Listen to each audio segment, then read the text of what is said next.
Amazing. So, hello everybody. Thanks so much for joining us. Can they hear us? Can they hear you? Can you guys hear us? Yeah, all right. Yeah, okay. Great. So today's panel, we're hoping to discuss the future of the startup ecosystem and startups in the UAE. And I'm joined here by Mo, the founder of GrubTech, and Ramesh, the founder of Start AD. I'm Sasha. I'm a partner at Global Ventures, which is a UAE-based venture capital firm that invests across the Middle East and Africa. I'm going to give you guys a quick second to introduce yourselves, first starting with Ramesh. Hi, how are you? I'm very happy to be here. I'm an accidental academic. That's the way I define myself. I spent a significant number of years at Kodak, the old film company. Now everything is digital. So my specialization is that I love, throughout my life, I love to take abstract concepts, pull global teams together, and convert them into tangible technologies and products in a short time frame. That's what I did for a living. And I also live by the philosophy that I have to reinvent myself every 5 years. That means that I have to put myself in a situation where I know the least. It was easy when I was young, but it was not so easy when I am 40 or 50 years old, but I did it anyway.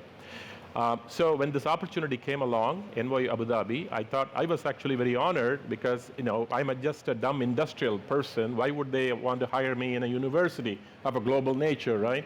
So my family said, you're going to embarrass us, don't go there. But I said, you know what, I'm going to try.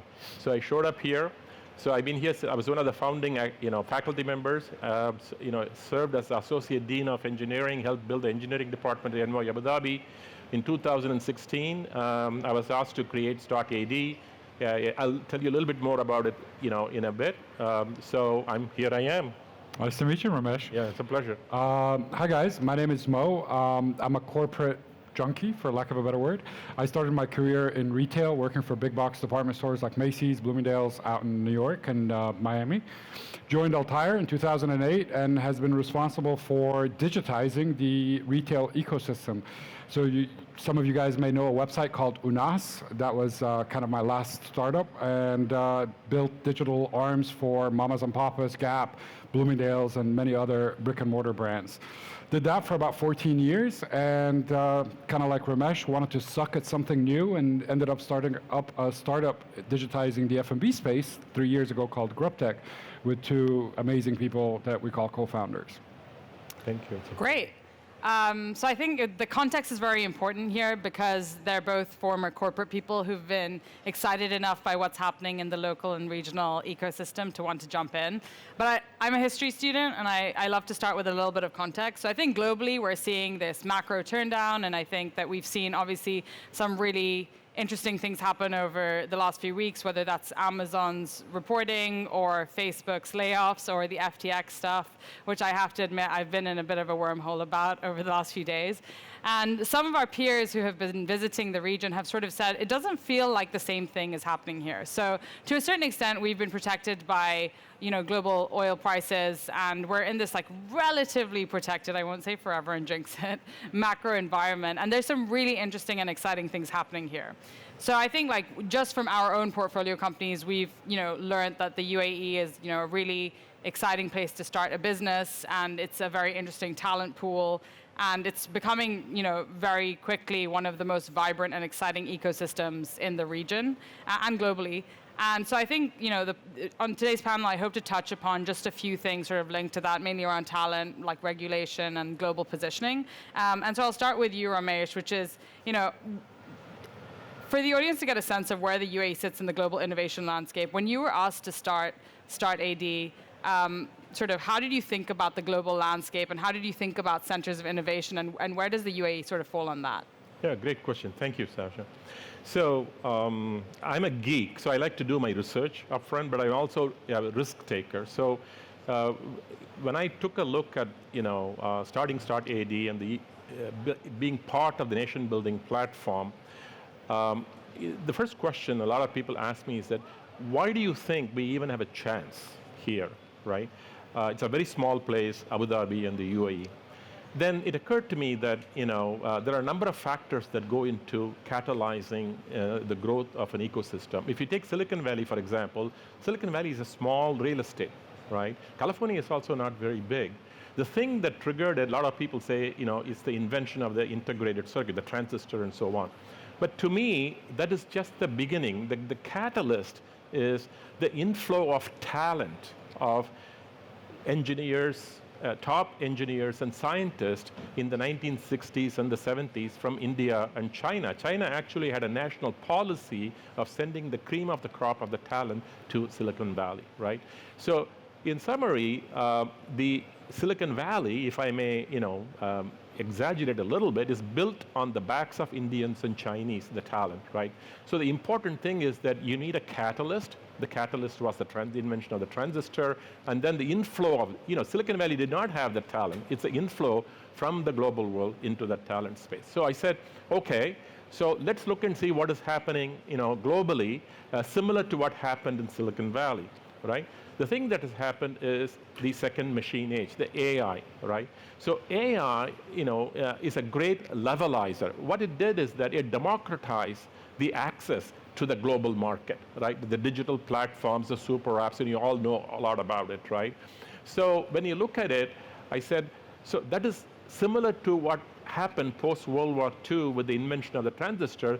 So we need to create a flow of talent into this region. To us, I said, the smallness is actually a strength. Look at it this way. In a steady state, if you're big, like a steamship, nobody can compete with you. Keep going, right? But when the winds change direction, like in the AI, right? Everybody has to scramble.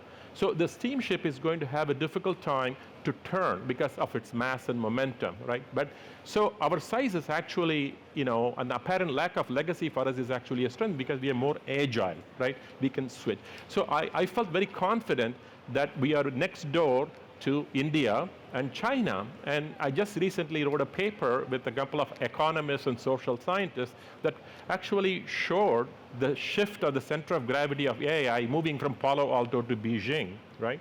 So we have Beijing, really bubbling, China, and we have India. Now we're adjacent. And we can be, so to speak, I hate to use the analogy, the Silicon Valley for the GCC and the MENA region, because the GCC and the MENA region is what I call the frontier market, right? So we can play the role if we can create a talent flow in, and like Kevin O'Leary talked about, people love the capital wants to come here. We can create in the NYU AD, a lot of talent. If you can create that flow, we can actually dominate the space, not just for the region, but for the world. That's why I was excited. Sure. And I think you spoke to just now like quite a few inflection points. So this was like the macro and the global stage. I guess, Mo, the question to you is, after a fairly lucrative career in corporate, what was your inflection point, and what was sort of, I guess, like exciting about the regional ecosystem that made you want to jump in and become a founder? Yeah, look, I think being here for 14 years and seeing the landscape change so much, the availability of capital, for, recognition of innovation, access to markets, as Ramesh said, we've got great bridges into Southeast Asia, Europe, United States, or North America, and that critical mass was ready and welcoming of a startup. And I felt that, fertile grounds, it's a good opportunity for us to jump in with both feet and take that digitization experience into a different sector. So seen a lot of change over the last 14 years. Yeah, and I think that's been accelerating over the last 5 years. I would say even from our perspective, what we've seen happen in the ecosystem, even through the last 2 years has been pretty phenomenal in terms of, international capital flowing into the market as well. But I want to come back to something that you touched upon, Ramesh, which was really the talent and, the UAE as a talent hub for the region, to Mo's point. And Mo, I guess, talent is the biggest problem that founders face. Yeah. And it's the one when we're speaking to our founders, it's, I can't find people for my team. I guess from your perspective, do you think you're increasingly seeing the opportunity to build globally competitive teams here, and that the region is attracting more and more technical talent? I'd love to hear that from a founder's perspective. Yeah, that's a very interesting question. We are in the early stages, right? So to me, like Kevin said this morning, we have actually de-risked this process for capital. We have progressive policies. So when I created Start AD, I said we have to increase the capacity locally, but also we need to have a flow in, right? So to me, that means that if you are an entrepreneur, right, time is money, right? So this is the frontier market. It's not like the US, where in the US, if you make a product in California, you can sell it in New York. But that's not the case here. If you make a product here, you can't sell it in Egypt. It's very different. It's heterogeneous, right? So you really need to have a de-risking platform to really accelerate the flow of talent into this space. So that's how I conceptualized Start.AD, in which he said our vision is we would like to be the go-to entrepreneurship platform for early stage global and regional startups and investors. That's what we are doing, okay? So to address that, I said, how am I going to incentivize? So I said, I'm a big believer in building brands, right? So because brands by definition scale. So I said, what is the opportunity here? Is that I decided that focusing on women entrepreneurs is a very interesting angle, right? So I'll give you an example. We live in whether we like it or not, we live in a man's world, which is unacceptable anymore. I'll give you an example that, I know there's a lot of effort on diversity and inclusion and so on. We'll put more women board members and so on, but I think that's too small. I'll give you how severe this problem is, the concept of implicit bias. For example, there are women who drive automobiles and men who drive automobiles. There are more women drivers than men, and they've been driving for a long time, right? So you would think the cars would be designed to accommodate the need of women, right? But let's look at the car. What is one thing that women have, all women have? They have a handbag, right? A purse. It's more than an accessory, right? It reflects who they are. It's an expression. But in a car, what do you have? Do you have a space for a coffee cup? Do you have a space for a handbag? No. If you could throw it on the seat next to you, if somebody is sitting there, throw it on the floor. That's an insult. So this is the problem, right? So I think it's time to stop. This is my call to action for women entrepreneurs and the policymakers is stop remodeling the world built by men. It's time to build the world that's seen through the eyes of women. And so our goal is to build a brand about, around the women entrepreneurs. And we can not only build a brand for Start.AD, we can actually lead the way in the world because nobody is doing that. The second point is, this is very important. I used to go to circus, with my parents when I was young, right? There's no more circus any day these days. What do you see? There's a big elephant sitting there with a leg attached to a stake in the ground with a rope, right? So I asked my mother, what is this? The elephant is so powerful, isn't this ridiculous that the trainer that, thinks that he can hold the elephant in place with a rope attached to the stake? My mother laughed and said, the trainer has trained the elephant, so the elephant knows it cannot do it. And she said, it's like men telling women, you can't do this, and after a while she says, we start believing them. I say, my call to action to the women is, don't be that elephant, do the impulse. So that's the type of brand. I think if we do that, we are going to be a vacuum pulling in all kinds of talent into this region. That's my answer to you. Yeah, sure. I think that also, studies have shown that women like to consume financial services products differently. So women like to be banked differently, which is actually quite interesting as well. But then also more broadly, I guess, like in a world where there's a World Wide Web and you're consistently competing with the rest of the world, whether it's on salary, whether it's on what you're doing, you do have to carve out a competitive niche for yourself. And I guess that's sort of the question to you, Mo. How have you done that, I guess, for GrubTech, but also, do you think you can build a globally competitive team here? Look, I think there's a lot of work left to be done to be able to say that we've solved the talent shortage, particularly in the UAE. We still, as startups, compete with big walleted companies, be it family offices, conglomerates, internationals that have HQs here, that offer a lot more than what a startup can offer. Whether it's school fee subsidies and the 22 real vacation days that you can take and all the rest of it. So we compensate with, well, here's an ESOP plan. But as a lack of exits, that's not really ringing the bell, right? Because they're like, okay, well, it's shares, but when are you really going to exit? There hasn't been but a handful of successful exits in the region. That's not really an incentive. So that didn't solve the problem. We also got some complications with the labor law. So labor law says, you got to pay up front to bring in this talent, whether it's the visa costs, medical, the insurance, et cetera, et cetera. But you've got the right within 6 months to say, hey, it didn't work out, let's part ways. But that money is gone. And for a startup that's fast growing, and GrubTech was a good example of that. We went from 3 to 160 in 24 months. That's a big sum of money.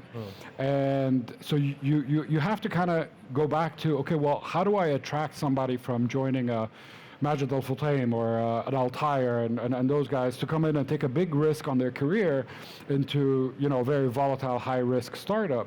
And my answer to that is you've got to appeal to their sense of passion to solving the problem that you're trying to solve.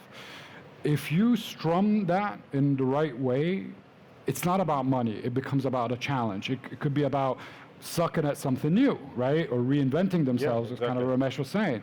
And then giving them the latitude to be able to express their passion in solving that problem within the confines of your startup policies and whatnot is enough of a hook to be able to build a semi-globally competitive team. But then again, the pandemic taught us something, where you don't need to see your employees. You don't need to touch and feel them. So now I'm no longer restricted with who I can bring into the UAE, but wherever the talent is. And GrubTech has 4 offices today in Turkey, Sri Lanka, Cairo, and we're able to tap into the labor force of a lot more countries using Zoom, Slack, and all the rest of it to be able to create the productivity that we need. Yeah, for sure. I think the mission and culture point is so true, and we've definitely seen that. On the ESOP as an incentive, we've had so many conversations around structuring earlier liquidity for employees into your Series B or your Series C, and we are testing it. We are not sure what that will do for retention or for attracting people, but to your point, yeah, the exit landscape here is far and few between. But you touched on something I'd love for you to dig a little bit deeper into, Mo, which was mainly around labor law. I think that this is a very proactive government, and there's a very proactive regulator. There's loads of sandboxes here, and there's a lot more sort of, all in kind of, we're supporting the ecosystem here. From your perspective, like, what has that looked like as a founder? Yeah, no, look, we've moved a long way over the last 14 years, and to the credit of the government, I'm involved with the Executive Council in Dubai, where we meet regularly to talk about what are the blockers that we have from opening up a bank account to that issue around labor. So there is an open to listen. There is receptibility. You see that expressed in golden visas for founders, where instead of renewing at X dollars every 2 years or 3 years, now you've got a window of time of 5, and now recently changed to 10.